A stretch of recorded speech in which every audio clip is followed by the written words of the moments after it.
do you try and ink Vladdy now that you think maybe you can get him on a down year and maybe at a little cheaper contract, or is it too risky because maybe he's not that guy from 2021?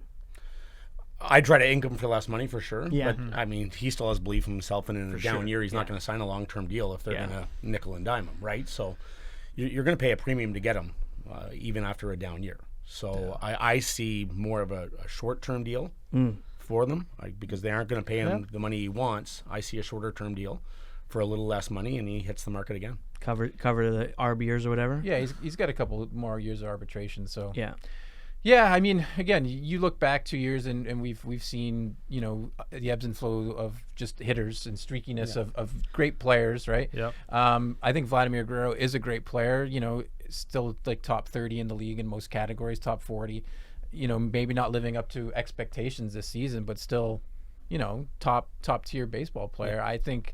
I think you wait and see because you still have the control on him for a couple of years. You don't have to make that hard decision. He might get a bit of a raise, but because of arbitration too, you can be like, well, you didn't play as well as you did last season or the season before that. So, you know, maybe it's still another $14.5 million for him next year. I think when you look at Vlad, like that one, was it 2021 he finished second? Yeah. That might just be an albatross year for him, right? That might have just been his high watermark. He was generational prospect, so you would expect that he did show it once that it would be not an outlier. But it might be. You might be right. It might be an outlier, and I think that's just not being talked about enough where, you know, if he's supposed to be that guy, the face of the Toronto Blue Jays, you got to be that guy. You got to be that guy. Like, he has 18 home runs this year. He's projected to hit 23. That's nothing. That's not good enough. No. That's not good enough. Especially when you're playing a corner infield position, too. As long as he's a shortstop up the middle who's got maybe bats 350. Like, you need power from that position. Absolutely.